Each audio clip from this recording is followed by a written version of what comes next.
మంది పిల్లలు చదువుకునే పిల్లలుంటే అంతమందికి తల్లికి వందనం పథకాన్ని అమలు చేయడం జరిగింది. ఒక్కొక్క కుటుంబంలో 3, 4, 6 మంది ఉన్న పిల్లలు ఉన్నటువంటి కుటుంబానికి కూడా తల్లికి వందనం నగదు జమ చేయడం జరిగింది.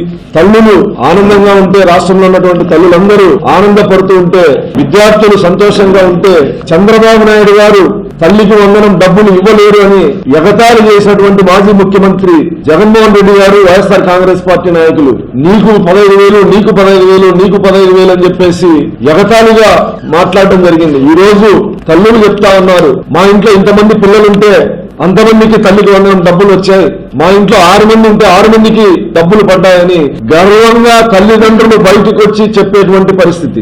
గతంలో చంద్రబాబు నాయుడు గారు ప్రవేశపెట్టినటువంటి పథకాలని జగన్మోహన్ రెడ్డి రద్దు చేయడం జరిగింది. ఉదాహరణకి పేదవాడి కడుపు నింపడానికి గ్రామీణ ప్రాంతాల నుంచి పట్టణాలకి, మండల కేంద్రాలకి, నియోజకవర్గ కేంద్రాలకి పని కోసం వచ్చేటువంటి పేదలకి 5 రూపాయలకు భోజనం పెట్టేటువంటి అన్నా క్యాంటీన్ని అధికారంలోకి వచ్చిన మొదటి రోజే రద్దు చేయడం జరిగింది. మళ్లీ గౌరవ ముఖ్యమంత్రి చంద్రబాబు నాయుడు గారు బాధ్యతలు తీసుకున్న తర్వాత అన్నా క్యాంటీన్ని, అదేవిధంగా పెన్షన్ 3,000 రూపాయలు పెన్షన్ ఇస్తానని చెప్పినటువంటి జగన్మోహన్ రెడ్డి 1,000 రూపాయలు పెంచడానికి 5 సంవత్సరాల కాలం పడితే గౌరవ ముఖ్యమంత్రి చంద్రబాబు నాయుడు గారు మొదటి నెల నుంచే 4,000 రూపాయలు పెన్షన్ ఇవ్వడం జరిగింది. గతం కంటే వైఎస్ఆర్ కాంగ్రెస్ పార్టీ ప్రభుత్వం కంటే చంద్రబాబు నాయుడు గారి కూటమి ప్రభుత్వం అధిక శాతం అంటే 5,000 కోట్లు అమ్మఒడి పేరు మీద జగన్మోహన్ రెడ్డి గారు ఇస్తే 10,000 కోట్ల రూపాయలు ఖర్చు చేసి తల్లికి వందనం అంటే అర్థానికి అర్థం ఎక్కువ సంక్షేమాన్ని అందిస్తున్నటువంటి ప్రభుత్వం కూటమి ప్రభుత్వం.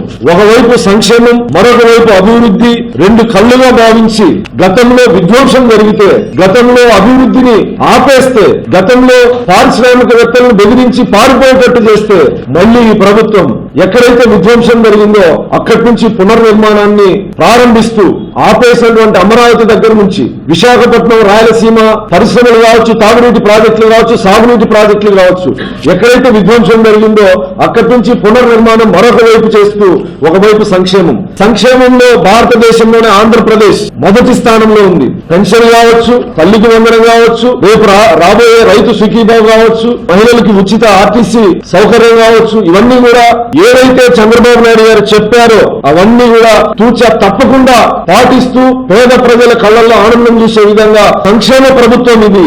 సంక్షేమ ప్రభుత్వం, అభివృద్ధి ప్రభుత్వం, కక్ష సాధింపులకు పోకుండా గత ముఖ్యమంత్రి ప్రవేశపెట్టినటివి ఆపకుండా ప్రజలకు ఉపయోగకరం అనుకుంటే వాటిని కొనసాగించే విధంగా చంద్రబాబు గారి నిర్ణయాలుంటే లోకేష్ గారి మీద అభాండాలు వేస్తూ, లోకేష్ గారి మీద అవినీతి ఆరోపణలు చేస్తూ, తల్లికి వందనంలో 2,000 రూపాయలు లోకేష్ గారి జోబులోకి వెళ్ళాయి, అకౌంట్లోకి వెళ్ళాయని చెప్పేసి అవాస్తవాల్ని అంటే ఆంధ్రప్రదేశ్ లో ప్రజలు ఆనందంగా సుఖంగా ఉండి హర్షాన్ని వ్యక్తం చేస్తా ఉంటే జీర్ణించుకోలేనటువంటి జగన్మోహన్ రెడ్డి ఎక్కడో బెంగళూరులో కూర్చొని వీటి మీద ఆరోపణ చేయడం అనేది చాలా దుర్మార్గం.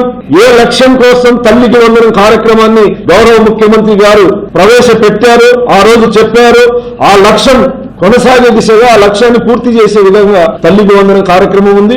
రేపు రైతు సుఖీభావ కూడా 22, 23 తారీఖుల లోపల రైతుల అకౌంట్లలో కూడా డబ్బులు వేసేటువంటి పరిస్థితి.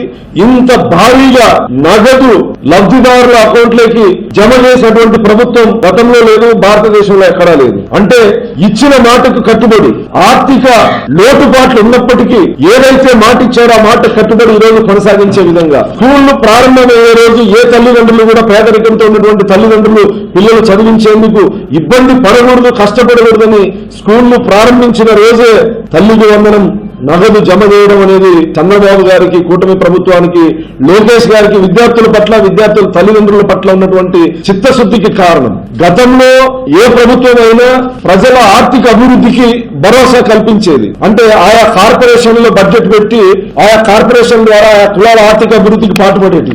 ఈ గత ముఖ్యమంత్రి జగన్మోహన్ రెడ్డి గారు వచ్చిన తర్వాత కులాల కార్పొరేషన్లు పూర్తిగా నిర్వీర్యం చేయడం జరిగింది. మళ్లీ గౌరవ ముఖ్యమంత్రిగా చంద్రబాబు నాయుడు గారు బాధ్యతలు తీసుకున్న తర్వాత ఆయా కులాల కార్పొరేషన్లు బడ్జెట్ పెట్టి వాళ్ళ యొక్క ఆర్థిక అభివృద్ధికి కృషి చేస్తున్నటువంటి ప్రభుత్వం. అంటే కులాల కార్పొరేషన్ ద్వారా ఆర్థిక భరోసాను కల్పించడమే కాకుండా తల్లికి వందనం, రైతు సుఖీభవ ఇలాంటి ఏదైతే ఎన్నికల ముందు చెప్పారో ఆ పథకాలన్నిటినీ కూడా కొనసాగించడం గౌరవ ముఖ్యమంత్రి గారికి ప్రజల పట్ల, సంక్షేమం పట్ల ఉన్నటువంటి చిత్తశుద్ధికి నిదర్శనమని సందర్భంగా తెలియజేస్తాం.